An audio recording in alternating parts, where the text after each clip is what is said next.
Hello అండి, అందరికీ నమస్కారం. ఫిబ్రవరి 14th అంటే మనందరికీ తెలిసినట్టు వ్యాలంటైన్స్ డే రోజు. అఫ్ కోర్స్ చాలామంది లవర్స్ చాలా సెలబ్రేట్ చేసుకుంటూ ఉంటారు. కానీ దానికి మించి ఎంతోమంది బోల్డ్ అని రిజెక్షన్స్ ఫేస్ చేసి మజ్నూలుగా మారుతూ ఉంటారనమాట. ఆ మజ్నూలందరి కోసం ఒక అందమైన లైలా ఫిబ్రవరి 14th మన ముందుకు వస్తుంది. సో ఈ వ్యాలంటైన్స్ డే చాలా చాలా డిఫరెంట్గా, సెపరేట్గా, స్పెషల్గా ఉండబోతోంది మన సింగిల్స్ అందరికీ అనమాట. మన అంటే మీ గురించి చెప్తున్నానులేండి, ఎందుకు వచ్చింది మళ్ళీ నేను లైలాకి అట్రాక్ట్ అయ్యానని మీరు అనుకోవద్దు, ఇది వేరే సంగతి. సో ఇక్కడ ఏంటంటే మ్యాటరు, ఈ లైలా గురించి మాట్లాడడానికి చాలామంది టీం మెంబర్స్ అయితే రెడీగా ఉన్నారు. కాబట్టి వాళ్ళు ఏం చెప్తున్నారు లైలా గురించి అనేది ఇప్పుడు తెలుసుకుందాము. హలో సోను మోడల్, ఎలా ఉన్నారు? ఎట్లున్నారు? అబ్బో మిమ్మల్ని చాలా సినిమాలకి నేను చూడడం, ఇలా ఇంటరాక్ట్ అవ్వడం జరిగింది కదా. అలా ఎలా మీరు ఏ సినిమాకి ఆ సినిమాని ఆ క్యారెక్టర్ కనిపించేలా రెడీ అవుతారు? Even in promotions now I can only see Sonu model, not Vishwak Sen. How? జర మూడ్లు ఉంటాను ముందు. అసలు ఇది మామూలు డెడికేషన్ కాదు తెలుసా. నిజంగా లైలా లాంటి ఒక డామినేటింగ్ క్యారెక్టర్ ఒక సినిమాలో ఉన్నప్పుడు ఇంకొక క్యారెక్టర్ కూడా ఈక్వల్లీ ఒక అటెన్షన్ గ్రాప్ చేయాలి అని అంటే అసలు అది మామూలు విషయం కాదు. సోను మోడల్ అది సాధించింది ఆల్రెడీ అని చెప్పాలి ఆ character. So congratulations for that firstly. So hi Vishwak Sen garu. ఇప్పుడు నేను విశ్వక్ సేన్ గారిని పలకరిస్తున్నా. Of course we have Sahu garu, the producer of this film. Hearty congratulations అండి, ఆల్రెడీ చాలా మంచి వైబ్ తీసుకొస్తుంది లైలా. Thank you. అండ్ ఆ లైలాని, ఈ సోను మోడల్ని క్రియేట్ చేసి మన ముందుకు తీసుకొస్తున్నటువంటి డైరెక్టర్ రామ్ నారాయణ గారు ఈజ్ హియర్. హలో అండి.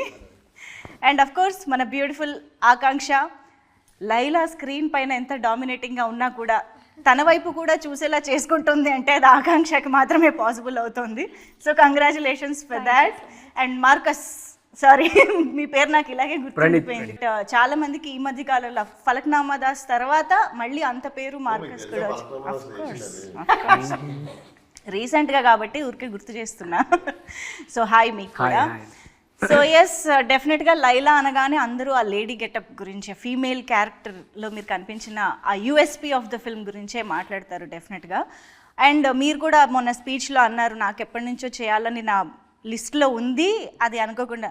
సో ఇప్పుడు మీకు రామ్ నారాయణ గారు ఇలాగ ఒక ఫీమేల్ క్యారెక్టర్ బేస్డ్గా స్టోరీ అనగానే ఆ ఒక్కటి చూసి ఒప్పుకున్నారా, లేదా ఓవరాల్గా ఇది సినిమా వర్కౌట్ అవుతుంది అనే కాన్ఫిడెన్స్ ఎలా వచ్చింది మీకు ఆ నరేషన్ చెప్పినప్పుడు?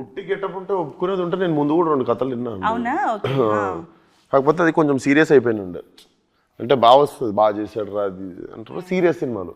బట్ ఇప్పుడున్న పరిస్థితుల్లో నాకు తెలిసి I wanted to give out and out. అంటే ఫీమేల్ గెటప్కి వెళ్ళినప్పుడు మీరు చూస్తే బాబనే సత్యభామనే కానీ మేడం కానీ చూస్తే these are entertainers. So more than going in to serious zone I wanted to make a entertainer.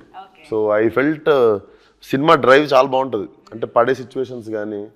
So definitely thought it's right film for my. కానీ రామ్ నారాయణ గారు మీకు స్టోరీ చెప్పేటప్పుడు ఇలాగా లేడీ గెటప్ అని అనగానే మిమ్మల్ని మీరు అసలు ఫస్ట్ ఎలా ఊహించుకున్నారు, అది ఎలా పాసిబుల్ అయిందని? అంటే కొంచెం కాన్ఫిడెన్స్ ఉండే బాగుంటుంది. అవునా? నేను చెప్పినా కూడా మాట ఎప్పుడైనా సీక్రెట్గా ఇంట్లో ట్రై చేశారు? అవన్నీ చేయలేదు కానీ నార్మల్ ఫీచర్స్ ఇంట్లో మా అక్క ఎప్పుడు ఊకే నా కళ్ళు గురించి ముక్కు గురించి ఎప్పుడు మాట్లాడుతుంటుంది మా అక్క. సో అవన్నీ కలెక్టివ్గా పెట్టుకొని మైండ్లో. అండ్ నేను 11 years బ్యాక్ ముంబైలో స్టేజ్ మీద కుంతిదేవి పాత్ర చేస్తుండే. సో అది ఒక 3 నిమిషాలు చేస్తుండే, కానీ అది చేసినప్పుడు చాలా మంది చప్పట్లు కొట్టి క్లాస్లో అరుస్తుండే. సో అప్పుడు చిన్న కాన్ఫిడెన్స్ వచ్చింది, చేయొచ్చు మనం ఫ్యూచర్లో అని. చేద్దాం అనుకున్న లిస్ట్లో పెట్టిన, ఎర్లీగా వచ్చేసింది. ఐ థింక్ మై ఇంట్యూషన్ అది స్ట్రాంగ్ ఉండే అనుకుంటా. మీకు హైదరాబాదీ ఫ్లేవర్ని స్క్రీన్ పైకి తీసుకురావడం అనేది జస్ట్ అలా చాయ్ బిస్కెట్ తింటూ ఎంజాయ్ చేసినంత ఈజీ అనమాట మీకు. కానీ ఇంతకు ముందు చేసిన దానికి సోను మోడల్కి మళ్ళీ మీరు ఒక డిఫరెంట్ టించ్ రాగలగాలి. మళ్ళీ ఫలక్నామా దాస్లా కనిపించకూడదు కదా. సో అక్కడ ఏం జాగ్రత్తలు తీసుకున్నారు? ఫలక్నామా దాస్ది ఆ గెటప్ వేయంగానే వచ్చేస్తుందండి, చేతిలో కత్తి పట్టుకొని నీకు ఆ బటన్లు ఇప్పేసి మటన్ షాప్లో పోగానే మీకు మారిపోతుంది మెంటాలిటీ. ఇక్కడ మొత్తం అమ్మాయిలు, పువ్వులు, చుట్టుపక్కల అసలు ఎన్విరాన్మెంట్. సెట్కి వెళ్తే రోజు అసలు మొగోళ్ళని ఎత్తుక్కోవాల్సి వచ్చేది. సెట్ మొత్తం ఎప్పుడు ఆంటీలు, లేడీసు కలకల్లాడుతుండే, ఎప్పుడు ఫుల్ ఎనర్జీ, అంత ఫీమేల్ ఎనర్జీ ఉంటుండే. ఏది నేను సోను మోడల్ ఉన్నప్పుడు. ఓకే. సో ఆటోమేటిక్గా ఇప్పుడు మన చుట్టుపక్కల 4 రౌడీలు ఉంటే ఎట్లా మాట్లాడతాం, అవును. అదే చుట్టుపక్కల 4 అమ్మాయిలు ఉంటే ఎట్లా మాట్లాడతాం. సో బేసికల్లీ ఆ మూడ్ సెట్ అయిపోయేది సెట్ మీద. Right. Ambience made the difference. So అంత క్రెడిట్ అయినది అసలు. రామ్ నారాయణ గారు చాలా నువ్వు కంఫర్ట్ కదా అంత.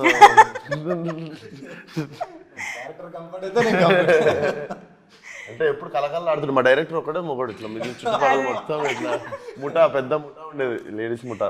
ఓకే. ఓహో, అయితే సోనుతో పాటు పక్కన పింకీ ఎప్పుడు ఉంటాడు. ఇప్పుడు మార్కస్ తర్వాత ఇప్పుడు పింకీగా ఫేమస్ అవుతాడు మిత్రుడు. పింకీ మోడల్. పింకీ మోడల్. ఓ Sonu model Pinky model. Pinky model. Nice. అయినా కూడా కంఫర్టే కదా నువ్వు కూడా. మీకేం గెటప్ వేయలేదా ఇందులో? నాది ఎయిర్ పింక్ ఉంటుంది మొత్తం, ఇక్కడ క్లిప్స్ ఉంటాయి, అందుకే సో ఇక్కడ స్టడ్ ఉంటుంది, ఇక్కడ స్టడ్, ఇక్కడ కార్డు, 2 షూస్ ఉంటాయి, 2 బెల్ట్స్ ఉంటుంది. సో అది లుక్ అంటే అదే. ఇంకా అంటే నా ఉద్దేశం ఈ లేడీ గెటప్ అంటే పాపం సోను మోడల్ ప్రాక్టీస్ చేయడానికి అదృష్టం లేదు సోను మోడల్ మమ్మల్ని ఏమన్నా రేయలేదు. ఓకే నీకు ఎందుకు పార్ట్ 2 ఇద్దాం. ఓకే.